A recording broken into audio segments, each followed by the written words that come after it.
কিছু কথা বলা ও শোনার তৌফিক দান করেছেন। সেজন্য মহান রবের শুকরিয়া আদায় করি, জবান খুলে প্রাণ খুলে কালিমাতুশ শুকর উচ্চারণ করি আলহামদুলিল্লাহ।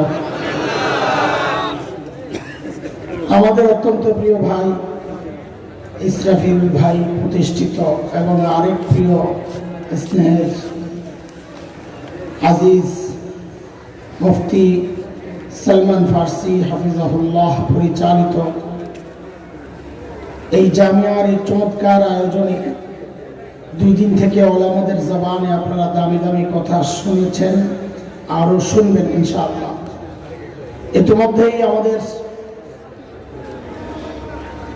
অত্যন্ত শ্রদ্ধাভাজন শীর্ষ মুরব্বী দেশের আহলুস সুন্নাহ ওয়াল জামাতের ভাষ্যকার মুখপাত্র মুনাজিরে জামান হযরতুল আল্লাম আল্লামা নূরুল ইসলাম ওয়ালিপুরি হাফিজাহুল্লাহ তাআলা ওয়া রাআহ হযরত চলে আসছেন। হযরত এক ফাঁকে চলে আসবেন, না হয় শিডিউল বিপর্যয় দেখা দিবে। হযরত আসলেই আমি ছেড়ে দিব, অথবা আসার আগেও ছাড়তে হইতে পারে, কারণ আমিও বিপর্যয়ে পড়ছি। টঙ্গী থেকে এই পর্যন্ত আসছি প্রায় 2.5 ঘন্টায়। আল্লাহ রাস্তায় অনেক বরকত দিছে, রাস্তায় আমাকে আল্লাহ কবুল করছে। আজকে শেষে গাড়ি ছাড়া দিয়ে অটো দিয়ে এসে মোবাইলে ওয়াজ করতে, ফলাফল টাকা একটা আরেকটাকে দেখা টাকা না হেঁটে না, মানে একটা সন্দেহ করতেছে হুজুর আরেকটা হুজুরের অটোতে কি করে।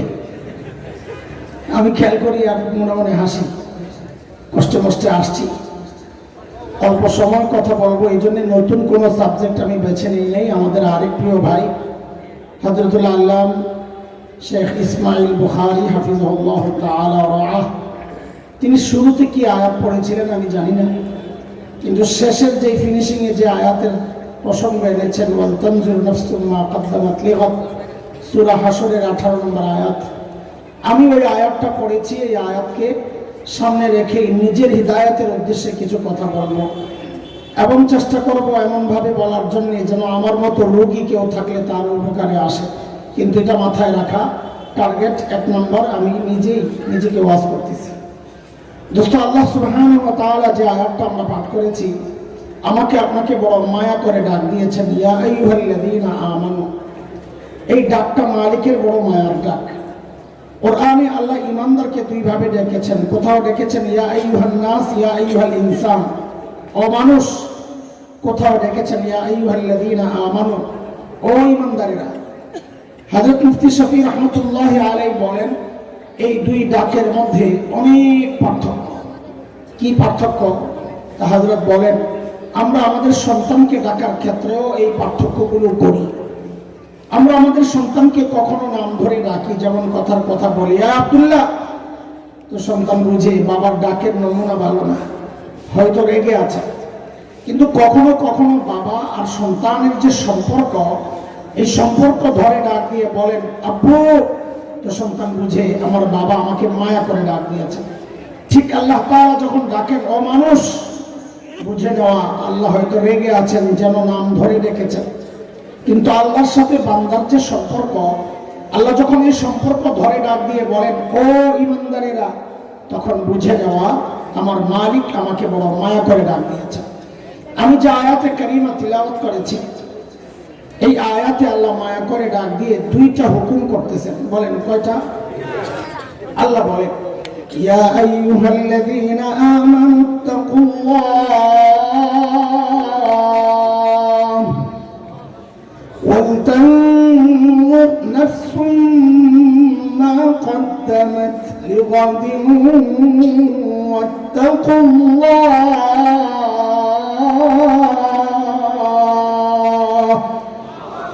ও ঈমানদারেরা, আল্লাহকে ভয় করো, 1 হুকুম। 2, ওয়ালতানজুর নাফসুম মা কদ্দামাত লিগাদ, প্রত্যেকটা মানুষের উচিত তার আখিরাত নিয়ে চিন্তা করা। আমার আখিরাতের পুঁজি কি, কামাই কি, সম্বল কি, আমি আমার মালিকের সামনে কি নিয়ে দাঁড়াবো। বলে এই চিন্তা করি বলেই তো এই মজলিসে আসছি, নাকি না অন্য কোনো দাঙ্গা আছে? খিচুড়ি টিচুড়ি তো নাই না? এই খিচুড়ি আছে? আল্লাহ সারাইছে। খিচুড়ি থাকলে ডর লাগে যে কাস্টমার যা দেখতেছি খিচুড়ির না ওয়াজের, আল্লাহ জানে। তো খিচুড়ি না থাকলে মোটামুটি নিশ্চিত হই যারা আছে অলিপুর হুজুরের বয়ান শুনতেই আসছে আলহামদুলিল্লাহ। প্রত্যেকটা মানুষের চিন্তা করা উচিত, বলে চিন্তা করি বলেই তো আসছি। কিন্তু দোস্ত, আমাদের আখিরাতের চিন্তাগুলো যথার্থ হচ্ছে কিনা, আখিরাতের প্রস্তুতি যথাযথ হচ্ছে কিনা, যতটুকু দরকার, যেই পরিমাণের দরকার, যেই কোয়ালিটির দরকার, সেই পরিমাণ সেই কোয়ালিটি হচ্ছে কিনা, নাকি ঘাটতি আছে, ত্রুটি আছে, বিচ্যুতি আছে, কমতি আছে, বুঝবো কেমনি? তো আল্লাহ সুবহানাহু ওয়া তাআলা আমাদের উপর দয়া করছেন। দয়া কি করছেন? যে আমাদের জন্য আল্লাহ তাআলা হযরতে সাহাবায়ে কিরাম রিদওয়ানুল্লাহি আলাইহিম আজমাইনদেরকে নমুনা বানাইছেন। নমুনা, যে তুমি তোমার সব কিছু সাহাবীদের সাথে মিলায়া দেখো, তুমি তোমার ঈমানকে সাহাবীদের ঈমানের সাথে মিলায়া দেখো। যদি দেখো মিলে যায় তো বুঝবা তোমার ঈমান ঠিক আছে, আর না মিললে বুঝবা ভেজাল আছে। তখন তোমার কাজ হলো ঠিক করে নেওয়া। এই কথাটা কার? একটু বলেন না, কথা বলেন না। এই কথাটা কার? আর উপরে বলেন। আল্লাহ বলেছেন, فَإِنْ آمَنُوا بِمِثْلِ مَا آمَنْتُمْ بِهِ فَقَدِ اهْتَدَوْا وَإِنْ تَوَلَّوْا فَإِنَّمَا هُمْ فِي شِقَاقٍ।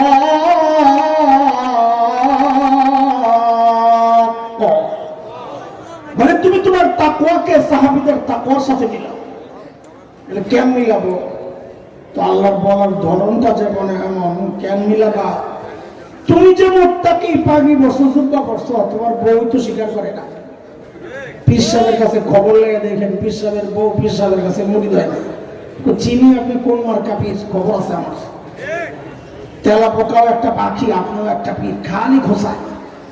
এক পীর সাহেবের বউ খালি খোসার মধ্যে রাখে। একদিন ঘরে আসছে আর বউ কয়, হায় রে খোদা, আমার কপালে আল্লাহ কোন পীর মিলাইল। কি সে হঠাৎ করে আবার কি হলো? আজকে দেখছি আমাদের বাড়ির সামনে দিয়ে একজন পীর সাহেব উইরা উইরা যায়। তুমি তো লেঙ্গায় লেঙ্গায়। তো পীর সাহেব কয় কি, আগে জানতাম পোড়া কপাল, তোর দিল নষ্ট হয়েছে, এখন দেখি চোখটিও নষ্ট। তাহলে কেন? করে যে আমি আসিলাম, খেয়াল করে নাই। এখন বউ কি বলে, আরে তাই তো বলি, দেখছি ডানা একটা ভাঙ্গা, ঘটনা কি? স্বীকার করবে না। স্বামীর কারামতি বুজুর্গি স্বীকার করতেছে, আমি সত্য কথা যেটা বলে। বিশ্বাস না হলে বিশ্বাস করে যায় যে হুজুর আপনার বউ কারণ দিচ্ছে না, বন্ধ করে খুবই সে কয় আসাদ মন্দিরের সাথে।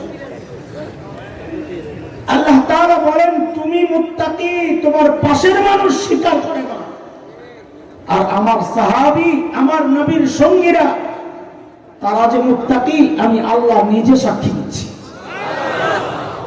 ইন্নাল্লাযীনা ইয়াগুদ্দুনা আসওয়াতাহুম ইনদা রাসূলিল্লাহ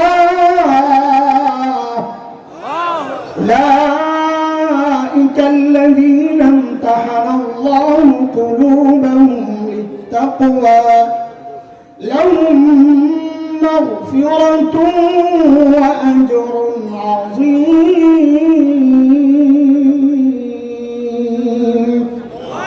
বলেন বলেন, একটু আমার সাথে কথা বলেন। আমাদের আমলকে কাদের সাথে মিলাবো?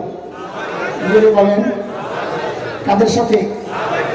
বলে আল্লাহ কি দিবেন আগে কর, হিসাবটা পরিষ্কার হোক। যদি মিল্লা যায় কি দিবেন? তো আল্লাহ তাআলা যেন জবাব দিচ্ছেন। সূরা তাওবা 100 নম্বর আয়াত। কি দিব?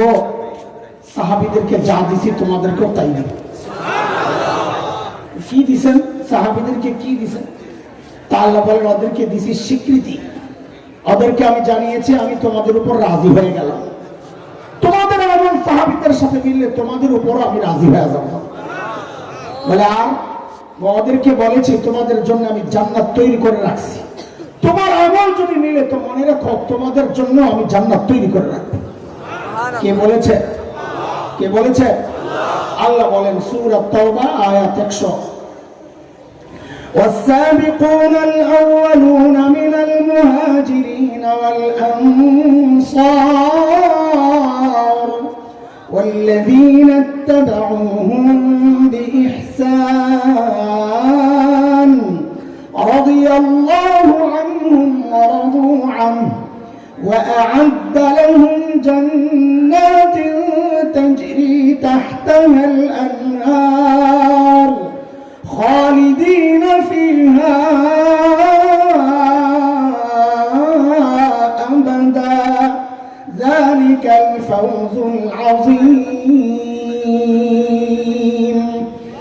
বলেন আমাদের আমলকে কাদের সাথে মিলাবো সবাই বলেন হ্যাঁ হুবহু সাহাবীদের আমলের সাথে আমাদের আমল মিলবে না বলে কেন মিলবে না বলে কেন মিলবে আমি আপনি সেজদা করি আমাদেরকে সেজদা শিখিয়েছেন আমাদের ওস্তাদ আমাদের বাবা মা আর সাহাবীকে সেজদা শিখিয়েছেন মুহাম্মদুর রাসূলুল্লাহ সাল্লাল্লাহু আলাইহি ওয়াসাল্লাম মিলবে কোত্থেকে বলতে এতক্ষণ মিলেইতে বললেন যে না বিষয়টা একটু বুঝা মিলবে না আমাদের বড়রা বলেন তোমার আমার চেষ্টা থাকবে কাছাকাছি যাওয়ার মিলবে না চেষ্টা করা কাছাকাছি যাওয়ার কেন তো বড়রা একটা কথা বলেছেন বড় দামি কথা শোনা অক্ষরে লিখে রাখার মতো কথা সেটা হলো মনে রাখো দুনিয়ার জিন্দেগিতে সাহাবীদের সাথে তোমার সম্পর্ক যতটা নিবিড় হবে কাছে যাবা মনে রেখো হাসরেও আল্লাহ তোমাকে সাহাবীর তত কাছাকাছি উঠাবেন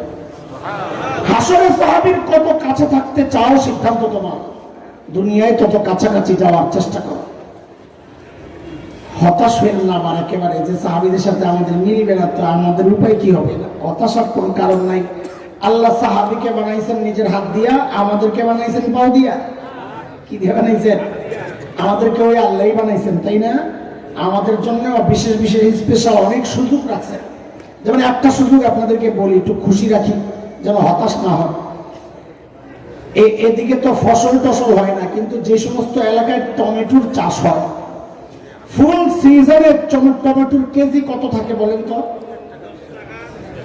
10 টাকা আচ্ছা 20 টাকাই বললাম ফুল সিজন 20 টাকা আচ্ছা বলেন তো 20 টাকার টমেটোটা ফ্রেশ না ভেজা ফ্রেশ মাশাআল্লাহ কেজি কত কিন্তু 3 মাস 4 মাস আগে যে টমেটো খাইছেন কত টাকা কেজি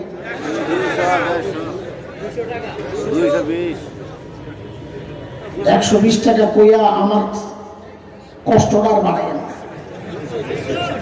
এক জায়গায় যা খালি শুনছিলাম 300 টাকা আমার বড় শান্তি লাগছে কারণ 280 পর্যন্ত আমি ধরা খাওয়া মানুষ আচ্ছা 200 টাকাই ধরলাম বলেন ওই 200 টাকার টমেটোটা ফ্রেশ না ভেজাল হ্যাঁ কারবারটা দেখেন তো ভেজালটা খান 200 টাকায় আর ফ্রেশটা খাইছেন 20 টাকা এই যে দামের তারতম্যটা উল্টা হয়ে গেল কারণটা কি বলে সিজন সব আসবে তাহলে এখান থেকে একটা মূলনীতি বের করছি আমরা কি যে সিজনের জিনিস হয় ফ্রেশ কিন্তু রেট হয় কম না কম কেন দিবে আপনি আত্মীয় লাগে এ করে এটা আসল রেট অফ সিজনের জিনিস হয় ভেজাল কিন্তু রেট হয় এই নিয়মটা বুঝছে এই মূলনীতি বুঝছে আবার বলে সিজনের জিনিস হয় ফ্রেশ রেট হয় আমার কম মুরগি বানাই দেবো কিন্তু কি আসল রেট অফ সিজনের জিনিস হয় ভেজাল কিন্তু রেট হয় আল্লাহর সাথে যখন একা একা কথাবার্তা বলবেন না বলেননি হায় আল্লাহ বলবেন যত একা একা কথা বলবেন তত মহাব্বত বাড়বে রোজের একা একা আবার কেমনি কথা বলে চুপচাপ বিড়বিড় করবেন আর কি আল্লাহ আমার উপর রাগ হয়েছেন না রাগ হয়ে কি করবেন শয়তানের লাগে সংসার মাফ করে দিলে তো হয় আচ্ছা দেন না মাফ করে আমার জাহান্নামে দিবেন না নিজের হাতে বানাইছেন জাহান্নামে ফালানোর লিগে আর দিয়ে দেন যদি তো এটা আপনার ইচ্ছা কিন্তু মনে রেখেন আমার জাহান্নামে দিলে কিন্তু আপনার শত্রু আপনার নবীর শত্রু আমার শত্রু শয়তান খুশি হইব আর আমার জান্নাত দিলে আপনার নবী খুশি হবেন কারে খুশি করবেন আপনার ইচ্ছা চুপচাপ খালি বিড়বিড় করবেন হ্যাঁ আল্লাহ খুব খুশি হন একা একা কথা বললে ওই একা একা কথা বলার সময় একদিন বলবেন আল্লাহ একটা কথা আছে কি কথা বলে আল্লাহ আমারে তো ইবাদতের সিজনে পাঠান নাই বলে ইবাদতের সিজন আবার কোনটা বলে যারা নবী আলাইহিস সালামকে দেখে দেখে ইবাদত করছেন ওই ইবাদতের সিজন আমারে পাঠাইছেন অফ সিজনে শেষ জমানায় ফিতনার জমানা তো কি হয়েছে বল? আল্লাহ আমারে যেহেতু ফেতনার জমানায় পাঠাইছে, অফ সিজনে পাঠাইছে, আমার আমলটা একটু ভেজাল হইলে হইতেও পারে, কিন্তু রেটটা বাড়ায় দেওয়া লাগবে। পারবেন না বুঝে? হ্যাঁ, মনে করেন না যে বানায় বানায় খালি মারতাছি। না না, ওলামারা আছে, ধরবে আমারে। হাদিস আসছে, হাদিস শেষ জমানায় সুন্নতের দাম শহীদের সওয়াব আসেনি? শেষ জমানায় সুন্নত আঁকড়ে ধরলে আল্লাহ শহীদের সওয়াব দেন, আছে হাদিসে। এই হাদিস প্রমাণ করে শেষ জমানায় আমলের রেট বেড়ে যায়। কথা ঠিক কিনা? তাহলে আমাদের আমলকে কাদের সাথে মিলাবো? জোরে বলেন, জোরে, কাদের সাথে? চলেন সাহাবায়ে কেরামের মৌলিক একটা বৈশিষ্ট্য শুনি, তারপর মিলাই। একটা বৈশিষ্ট্য, সাহাবীদের অনেক দারুণ দারুণ বৈশিষ্ট্য, একটা বৈশিষ্ট্য শোনাই আপনাদেরকে। হযরত আব্দুল্লাহ ইবনে মাসউদ রাদিয়াল্লাহু আনহু তাবিঈদের উদ্দেশ্যে বলতেছেন, তাবিঈদের, ইন্নাকুম আকসারু সালাতান ওয়া আকসারু সিয়ামান ওয়া আকসারু জিহাদা মিন আসহাবি রাসূলিল্লাহি সাল্লাল্লাহু আলাইহি ওয়াসাল্লাম ওয়ালাকিন কানু খায়রাম মিনকুম। শুনো, তোমাদের নামাজ বেশি, তোমাদের রোজা বেশি, তোমাদের হজ বেশি নবীর সঙ্গীদের থেকে, সাহাবীদের থেকে, কিন্তু তারা ছিল তোমাদের চেয়ে উত্তম। আশ্চর্য! তাবিঈরা অবাক হয়ে গেছে, আমল বেশি আমাদের, উত্তম তারা। ঘটনা কি? হযরত আব্দুল্লাহ ইবনে মাসউদ বলেন, কারণ হচ্ছে ফাইন্নাহুম কানু আযহাদা মিনকুম ফিদ দুনিয়া ওয়া আরগাবা মিনকুম ফিল আখিরাহ। কারণ সাহাবীদের এক বড় আজীব বৈশিষ্ট্য ছিল, তারা ছিল তোমাদের চেয়ে বেশি দুনিয়া বিমুখ এবং তোমাদের চেয়ে বেশি আখিরাত মুখী। কাদের বৈশিষ্ট্য? চলেন একজন সাহাবীর একটা ছোট্ট গল্প শোনাই আপনাদেরকে, কারণ অনুসরণ করার জন্য তাদের বিষয়টা আপনাদের সামনে ক্লিয়ার থাকা লাগবে।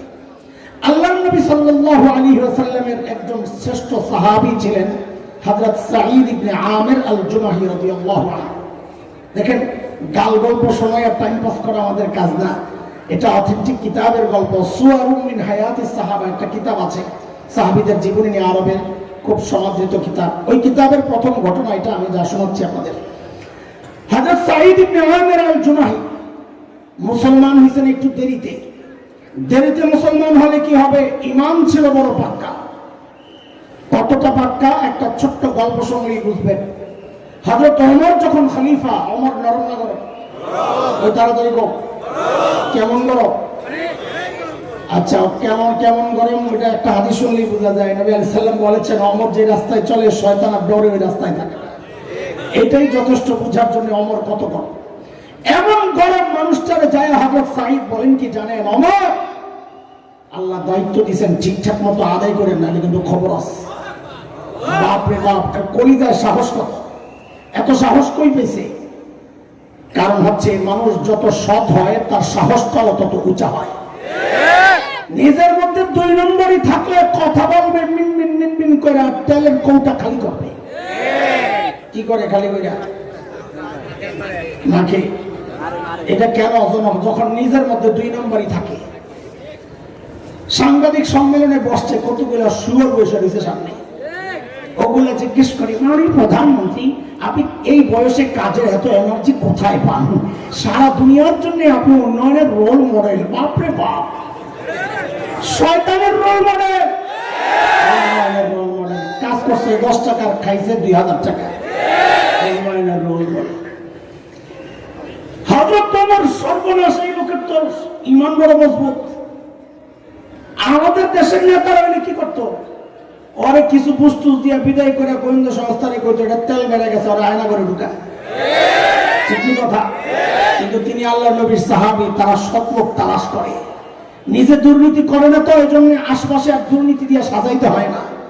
নিজে যারা দুর্নীতি করে আশপাশটাও ওইরকম দুর্নীতিবাজ দিয়ে সাজায়, আর লেনদেনারে পাশের দেশে নিয়ে বান্দারা হে যেন বিপদে বললে টান দিলে জানলে যায়। আর ওই পাশের দেশওয়ালারা যখন দেখে তারা গোলামরা এই দেশ থেকে লাথি দিয়ে বাগাই দিয়েছে, তখন এখন মাথা খারাপ হয়ে যায়। তখন খালি হুমকি দেয়, পেঁয়াজ আটকায় দেবো। কি আটকায় দিব? পেঁয়াজ বলে আটকায় দিব। আমাকে দে, আমি আম্মাই শিখাই দিয়ে গেছে না, পেঁয়াজ ছাড়া তরকারি রন্ধন যায়। লাগবো না তোকে পেঁয়াজ। যেই কয়দিন পেঁয়াজ আমি বন্ধ করে দিছি, এখন দাদা বস্তা সামনে কান্দে, দাদা কি খবর, কেন কাঁদছেন? দাদা বলে, দাদা বাংলাদেশিরা তো পেজ দিচ্ছে না, পেজ তো পচে যাচ্ছে দাদা। খাবেও কেন, ওটা তো সেই কলিজা নাই খাওয়া। মানসিকতা অত্যন্ত নিচু, লেভেল একেবারে নিচু। এই জন্য তো গল্প তৈরি হয়েছে। দুপুর বেলা গেছে ভাই বোনের বাড়িতে বেড়াইতে, কলিং বেল টিপে টিপে বোন তো দরজা খোলে না। ভাই বুঝছে কাহিনী কি, বোন কেন দরজা খোলে না। ভাই বাহির থেকে বলছে, দিদি আমি কিন্তু খেয়ে আসছি। এখন দিদি ভাইয়ের ভিতর থেকে কত আগে বলবি না, ওরা বলে আবার আমরা দেশ দখল করবো। একটা দেশ দখল করার জন্য মানসিক শক্তি লাগে, কথা বলেন। আমি বলি যাদের চরিত্র এত নোংরা, যাদের রুচি এত নিচে, আরেক দেশ দখল করার হিম্মত তাদের হওয়ার কথা না। হ্যাঁ, আরে এগুলো তো আমাদের বাচ্চা, ওরা আসবে পাগড়ি নিবে, তো তাকায় থাকলে আমার কথা আমার কেমন লাগে, আমার বলতে মনে চায়। একটা লাইনে আছে, কথা শোনেন তাড়াতাড়ি, আমার ছাড়তে হবে তাড়াতাড়ি। আমি বরং বলি আমার দেশ দখল করার আগে নিজেকে হাঁটার জায়গা ঠিক করে আইস।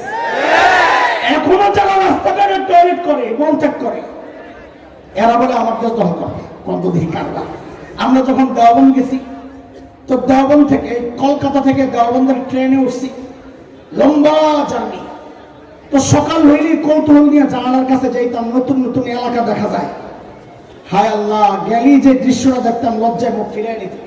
কি রেল লাইনে লাইন দূরে বসে দিচ্ছে সব ফ্যামিলি প্যাকেজ, বুড়া জুয়ান নারী পুরুষ গুড়া গাড়া যা আছে, চিকন এরকম এরকম এরকম চিকন একটা বোতল নিয়ে বয়ে দিচ্ছে। মানিজ্য রক্ষার্থে মাথা নিচের দিকে মহিলারা কাপড়টা একটু টাইনা দেয়, পিছন দিয়া খালি মলত্যাগ করতেছে রাস্তার পাশে। এইরকম ট্রেন লাইন রেল লাইনের পাশে ওরা নাকি আমার দেশ দখল করবে, এই হুমকি দেয়। আমি তখন বলি সাহস করে ঢুকে যা, সাহস করে ঢুকে যা, খেলা হবে ইনশাআল্লাহ। ছোটবেলা থেকে যাই জিহাদের চেতনা লালন করছি, তোরা না ঢুকলে ওটা বাস্তবায়নের সুযোগ তো পাচ্ছি না। ঢুকে যা, ঢুকে যা। আমার দেশ দখল করার হুমকি দেশ। আমরা তো ভিন্ন কিছু, আমরা চিন্তা রাখছি, পরিকল্পনা সাজাচ্ছি। আমাদের পরিকল্পনা বাস্তবায়ন শুরু হয়ে গেছে। কেন? আমাদের স্বপ্ন বাস্তবায়ন শুরু হয়ে গেছে। তাকায় দেখো, সিরিয়ায় কালিমার পতাকা উঠছে। তাকায় দেখো, আফগানিস্তানে কালিমার পতাকা উঠছে। আমরা স্বপ্ন দেখি খুব শিগগির দিল্লির লালকেল্লার আবার কালিমার পতাকা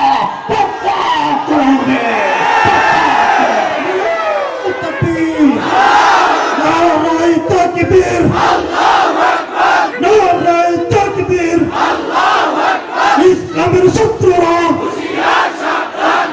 আমার শত্রুরা, বাংলাদেশের শত্রুরা, আমার দেশ দখল করার পরিকল্পনার আগে ওলামায়ে দেওবন্দের ইতিহাসটা একটু পড়ে আসো। বাংলাদেশে ওলামায়ে দেওবন্দের এক সোনার ইতিহাস আছে। ওলামায়ে দেওবন্দের রক্ত যখন এই উপমহাদেশের জমিন স্পর্শ করেছিল, ব্রিটিশ লাল কুত্তারা পালাতে বাধ্য হয়েছিল। ওলামায়ে দেওবন্দের রক্ত যখন আফগানিস্তানের জমিন স্পর্শ করেছিল, রাশিয়ার শেখ ভল্লুকেরা পালাতে বাধ্য হয়েছিল। সাম্প্রতিককালে তালেবানের শরীর হয়ে ওলামায়ে দেওবন্দের রক্ত যখন আফগানিস্তানের জমিন স্পর্শ করেছে, আমেরিকা নেটো কুত্তার মতো পালাতে বাধ্য হয়েছে। মনে রাখো, বাংলার জমিন যদি স্পর্শ করে নতুন ইতিহাস সৃষ্টি হবে। সেটা হচ্ছে একটা পালাতে দেওয়া হবে না।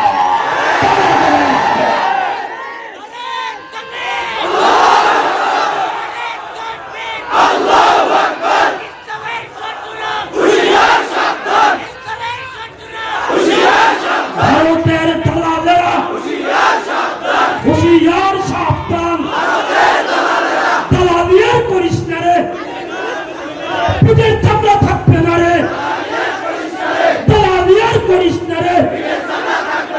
ভারতের দালালেরা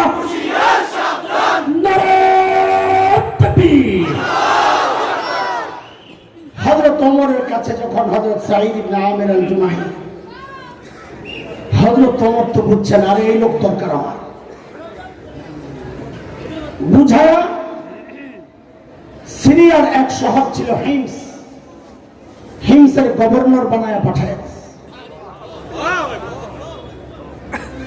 দেখেন যে এলাকার মানুষ যত ধনী হয় ওই এলাকার জনপ্রতিনিধিরাও ওই রকম ধনী হন এলাকার প্রভাব।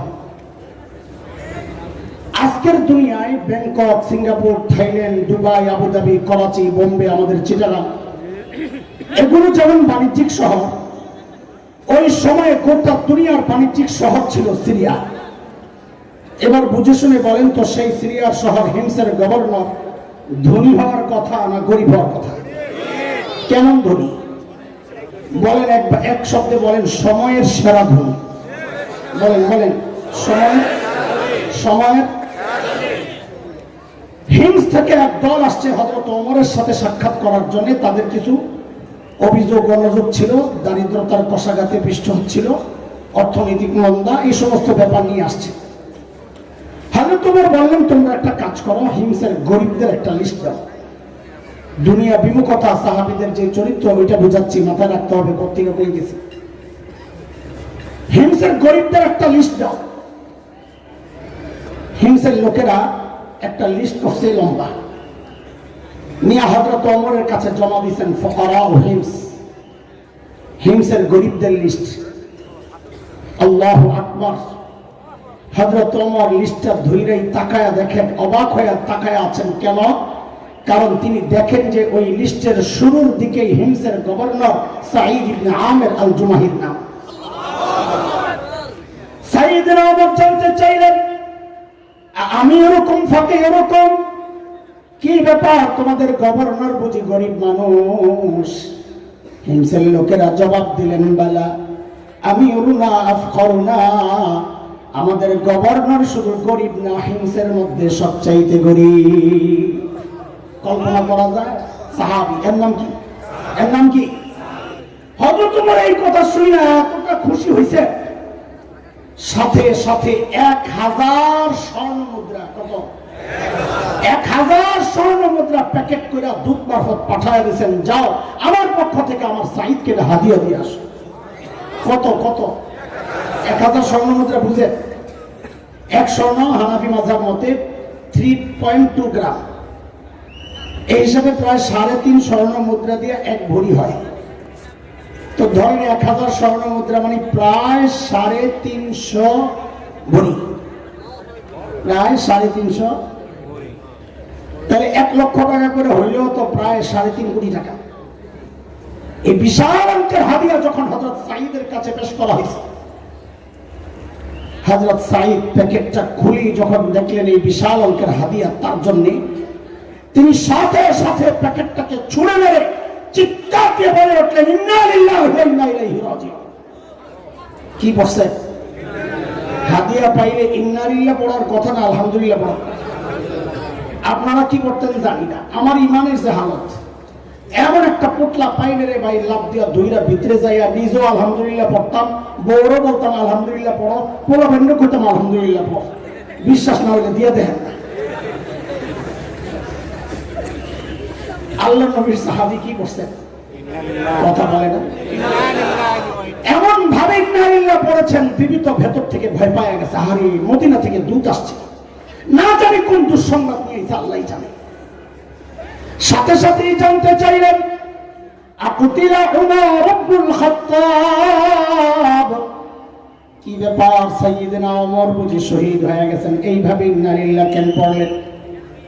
হযরত সাঈদের জবাব, না না, ঘটনা তা না, বরং তার চেয়েও মারাত্মক। তার চেয়েও মারাত্মক।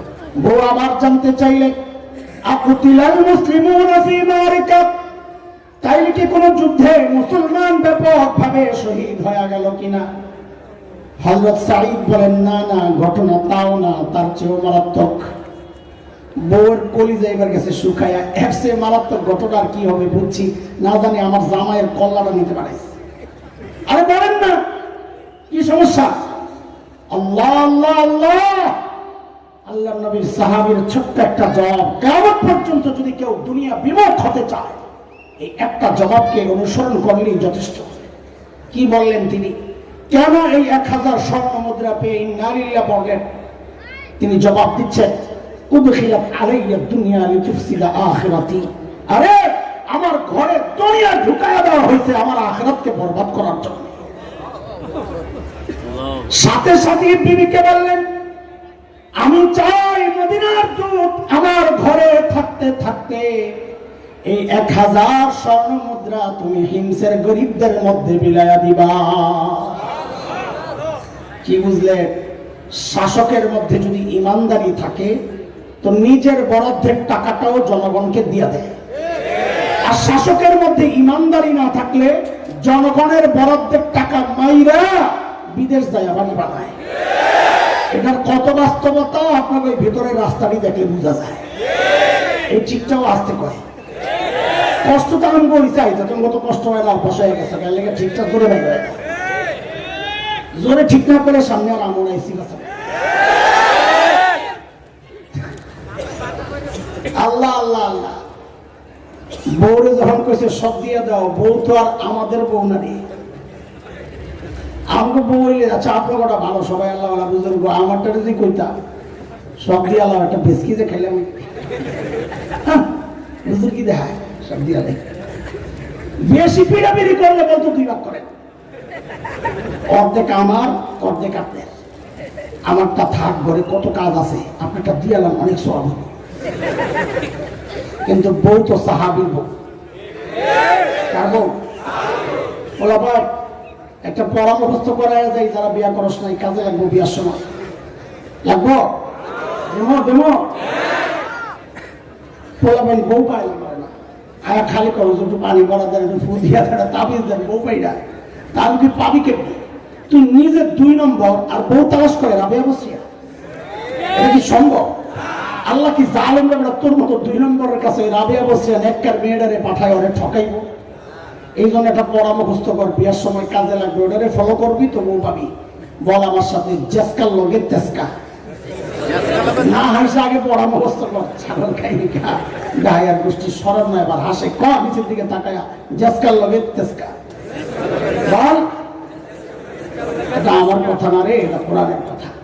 সূরা নূরে আসছে, আল্লাহ বলেন আল খাবিসাতু লিল খাবিসিনা ওয়াল খাবিসুনা লিল খাবিসাত ওয়াত তাইয়িবাতু লিত তাইয়িবিনা ওয়াত তাইয়িবুনা লিত তাইয়িবাত উলাইকা মুবাররাউনা মিম্মা ইয়াকুলুন লাহুম মাগফিরাতুন ওয়া রিজকুন কারীম।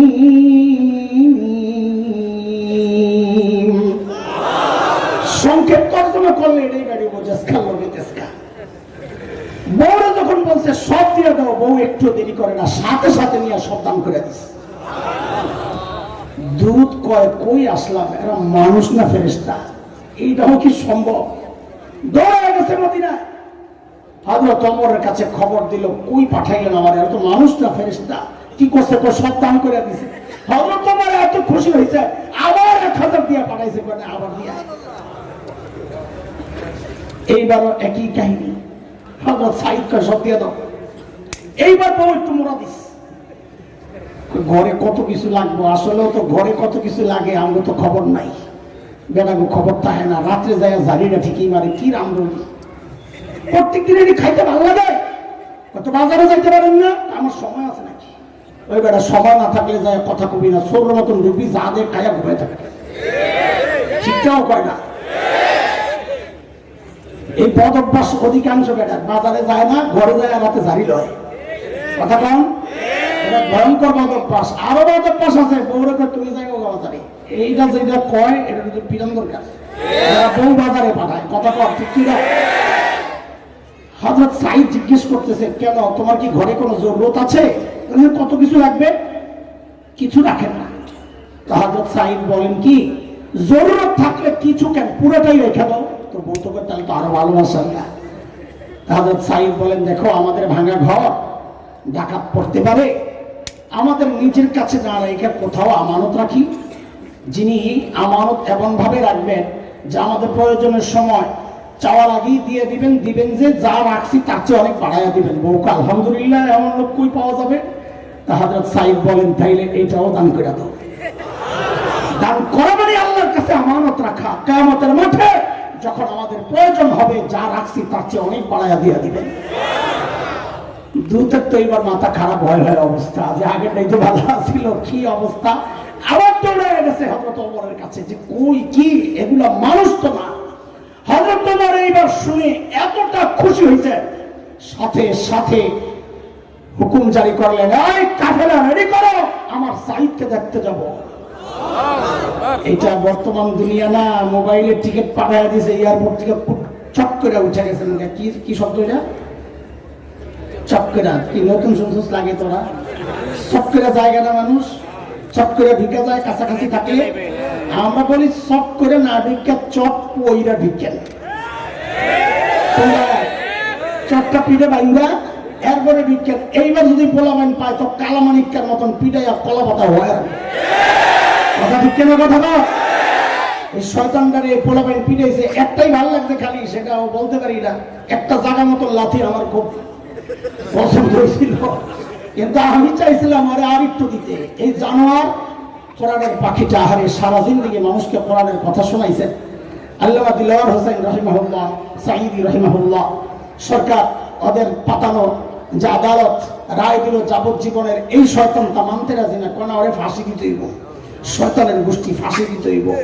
তোরে এই লাইটাইয়া এই পিটাইয়া কলা পাতা শোয়াইছে না, ওরে ঝুলাইয়া টুকরা টুকরা করে কুটি কুটি করে বটি বানাইয়া পাগলা কুত্তা দিয়া খাওয়ানো দরকার আছে। কথা বলেন ঠিক কিনা? ওরা জানোয়ার, ওরা মানুষ না, ওরা জানোয়ার। সাইয়েদনা ওমরের কাফেলা যখন হিমসে ঢুকে, গোটা হিমস যেন ভেঙে পড়ে। কেন? চারদিক থেকে হাজারো মানুষ ছুটে ছুটে আসতেছে। না হারি মদিনা থেকে আমাদের আমিরুল মুমিনিন আসছেন, আল্লাহর নবীর সাহাবী ওমর ইবনুল খাত্তাব আসতেছেন এক নজর দেখার জন্য। হযরত ওমর বসা, পাশে সাঈদ ইবনে আমির। ওমর চিন্তা করলেন, সাঈদকে আমি তো ভালো জানি, কিন্তু জনগণ কি বলে, এই সুযোগে একটু পরীক্ষা করে নেওয়া যাক।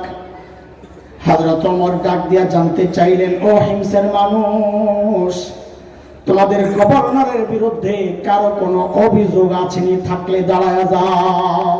বাপরে বাপ, এই 6 মাস আগে যদি আপনাদের এলাকায় এসে কেউ বলতো আপনাদের এলাকার নেতার বিরুদ্ধে কারো কোনো অভিযোগ আছে, তো মানুষ মাথাটা নিচের দিকে দিয়ে বলতো কি, অভিযোগ তো আছে কিন্তু দাঁড়াবো না, এখন দাঁড়াইলে সকালে শুয়ে পড়া লাগবে। ঠিক নি কথা? কিন্তু ইসলামী শাসন ব্যবস্থার সৌন্দর্য এটা, জনগণের কথা বলার অধিকার ছিল। হযরত ওমর বলার পর কোমর থেকে বুড়া দাঁড়ায় গেছে। আছে মানুষের স্বভাব দেখা দেখি কাম করা। আপনার ঘাটটা ব্যথা করতেছে, রাস্তায় দাঁড়াইয়া ঘাটটারে ঠিক করার জন্য উপরের দিকে তাকায় থাকেন কতক্ষণ, দেখবেন পাশে দিয়া যারা যায় অধিকাংশ দাঁড়াইয়া দেখবে আপনি কি দেখতেছেন। ঠিক নি কথা? একজন দাঁড়াইছে, সাথে আরো 3 জন। ওমর তো অবাক হয়ে গেছে, আরে কারে দেখতে আসলাম, তার বিরুদ্ধে দেখি অভিযোগের শেষ নাই। বলেন আপনার কি সমস্যা? আরে আল্লাহু আকবার, ধনী এলাকার গভর্নরের বিরুদ্ধে কি অভিযোগ একটু শুনেন। করে, আমিরুল মুমিনিন, আমাদের গভর্নর মাসে একদিন অফিসে আসে না। মাসে কয়দিন? আর আমরা তো সপ্তাহে ছুটি কাটাই 2.5 দিন। আর কত বন্ধ, সুবহানাল্লাহ। দুনিয়ায় আগমন দিবস, দুনিয়া থেকে বিদায় দিবস, দেশে ঢোকা দিবস, দেশ থেকে দৌড়ানি খাওয়া দিবস, এই দিবস ওই দিবস। দিবস বাড়তে বাড়তে 20 বছর পরে না জানি তখন লাগে জামাই বউ কাছে কাছে দিবস। এমন বাড়া বাড়তেছে, আর তার ভাই বোনে খুঁজতে শেষে দিবস। আল্লাহ আল্লাহ, আমাকে তো মজাই লাগে, বন্ধ কাটাই বেতন পাই আমরা না, আপনারা যারা সরকারি চাকরি করেন বলেন কি সমস্যা? বলে মাসে একদিন অফিসে আসে না।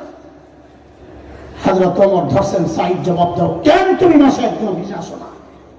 আসামির কাঠগড়ায় ধনী এলাকার গভর্নর, যিনি সিস্টেম মতো সময়ের সেরা ধনী হওয়ার কথা, কিনা, দাঁড়ায় জবাব দিচ্ছেন, কেন মাসে একদিন অফিসে আসে না? বলে, আমিরুল মুমিনিন, আপনি তো জানেন আমি গরিব মানুষ। এই যে আমার গায়ে 2 টুকরা কাপড় দেখতেছেন, একটা লুঙ্গির মতো করে পরা, আরেকটা চাদরের মতো করে জড়ানো। আমিরুল মুমিনিন, আমার না এই 2 টুকরা কাপড় ছাড়া আর কোনো কাপড় নেই। বলে, মাসে অফিসে একদিন কেন আসো না? বলে এই 2 টুকরা কাপড় 1 মাস পরতে পরতে দুর্গন্ধ হয়ে যায়, নিজেরও কষ্ট হয়, যারা আসে আমার কাছে ওদেরও কষ্ট হয়। তাই মাসে একবার উপরেরটা ধুইয়া দেই, শুকায়া গেলে নিচে পড়ি, নিচেরটা ধুইয়া দেই, শুকায়া গেলে উপরে জড়াই। আমিরুল মুমিনিন এই কাজটা করতে করতে আমার বেলা একটু উপরে উঠে যায়। আমি আসি না এই কথা ঠিক না, উনি হয়তো সকাল সকাল এসে আমাকে না পেয়ে ভেবেছেন আমি আসি না, আসি একটু দেরি হয়। হযরত ওমর বুঝছেন অভিযোগের ধরন। দ্বিতীয় জন বলেন আপনার কি সমস্যা? ও আল্লাহ, দ্বিতীয় জনের অভিযোগ আরো মারাত্মক। কি বলে? আমিরুল মুমিনিন আমাদের গভর্নরকে দিনে তো পাই, রাতে আর পাই না। কি ডিউটি লইছে, আরে রাতেও সময় দেওয়া লাগবে। দেখেন অবস্থা। হযরত ওমর তো ধরছেন, সাইদ জবাব দাও, কেন তোমাকে রাতে পাওয়া যায় না? আল্লাহর নবীর সাহাবী কাচুমাচু হয়ে জবাব দিচ্ছেন, আমিরুল মুমিনিন এটা তো প্রকাশ করার ব্যাপার ছিল না, একান্ত ব্যাপার ছিল। এখন প্রশ্নের মুখে পড়ে গেছে, যেহেতু না বলেও তো পারছি না, কেন আমাকে রাতে পাওয়া যায় না? আমিরুল মুমিনিন কাসামতু হায়াতি বাইনা রাব্বি ওয়া বাইনা ইবাদি। আমিরুল মুমিনিন জীবনটারে 2টা ভাগ করছি। রাতটা আমি আমার মালিককে সময় দেই, দিনটা মালিকের বান্দাদেরকে সময় দেই। হায় আল্লাহ, হায় আল্লাহ।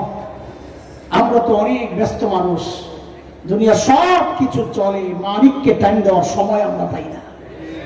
আমার সব ঠিকঠাক মতো চলছে, আমার হায়াতের ভাগ ফেসবুক পায়, আমার হায়াতের ভাগ ইউটিউব পায়, খেলোয়াড়রা পায়, গায়ক গায়িকা পায়, নায়ক নায়িকা পায়, আমার পরিবার সংসার, আমার নেতা সব পায়। পায় না কেবল আমার মালিক। মালিককে টাইম দেওয়ার সময় আমার হাতে নাই।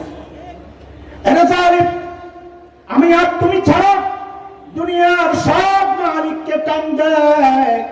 ওই একটা গাছের দিকে তাকায় দেখো না, কি মনে হয় গাছটা বুঝি এমনি দাঁড়ায় আছে? না না না না, ওই গাছটাও দাঁড়ায়া দাঁড়ায়া মালিকের তাসবিহ পড়ে।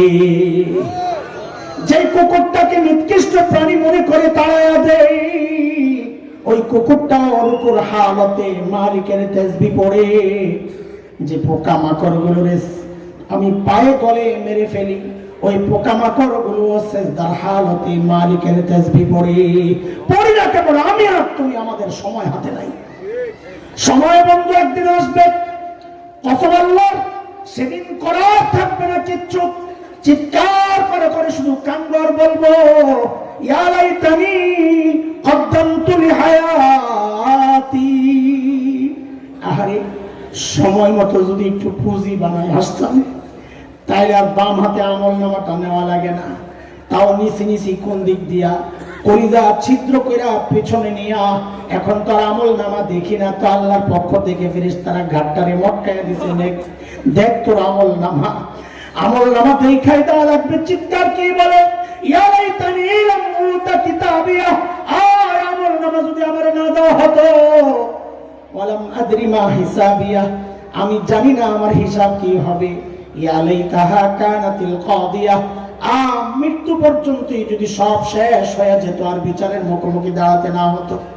ও দুনিয়ার টাকাওয়ালা, আজকে টাকা দিয়া বিচার পাল্টো, সেদিন চিৎকার করে করে কাঁদতে হবে আর বলতে হবে, মাগনানি মালিয়া, আমার মাল আমারে বাঁচাইতে পারল না। আজকে ক্ষমতার দাপটে বিচার পাল্টাও, সেদিন চিৎকার করে করে কাঁদতে হবে আর বলতে হবে, হালাকা আন্নি সুলতানিয়া, আমার ক্ষমতাও তো শেষ, এখন আমার উপায় কি হবে? আওয়াজ আসবে আর কান্না থামাও। যখন কান্না করার দরকার ছিল তখন তো কান্না করে নাই, তখন হেসেছে, তামাশা করেছে। এখন সময় শাস্তি পাওয়া। খুযুহু ফাগুল্লু সুম্মাল জাহিম সাল্লু, এগুলারে ধর, বেড়ি পড়া, টাইনা হেসরাইয়া নিয়া জাহান্নামে ফালাইয়া দে। বলে কি দিয়া পেঁচাবে, কেমনে পেঁচাবে? আল্লাহ বলেন, সুম্মা ফি সিলসিলাতিন যারউহা ৭০ যিরাআন ফাসলুকু, ৭০ গজ লম্বা শেকল দিয়া পেঁচায়া টাইনা নেওয়া হবে। হযরত ইবনে আব্বাস রাদিয়াল্লাহু তাআলা আনহুমা বলেন, শেকল দিয়া কেমনে পেঁচাবে জানোনি? আরে হযরত ইবনে আব্বাস বলেন, শেকলের মাথাটা নাকের ছিদ্র দিয়া ঢুকায়া পায়খানার রাস্তা দিয়া বের কইরা টাইনা পেঁচায়া জাহান্নামে নিয়ে ফালায় দেওয়া হবে। এর যুবকের আমার ভাই, এমন ভয়ঙ্কর পরিবেশ পরিস্থিতির মুখোমুখি দাঁড়াতে না চাইলে সাহাবাওয়ালা জিন্দেগি বানাও, গুনাহমুক্ত জীবন বানাও। আল্লাহ তাআলা আমাদের সবাইকে গুনাহমুক্ত জীবন যাপনের তৌফিক দান করেন, সাহাবাওয়ালা জিন্দেগি তৌফিক দান করেন। আমিন। ওয়া আখিরু দাওয়ানা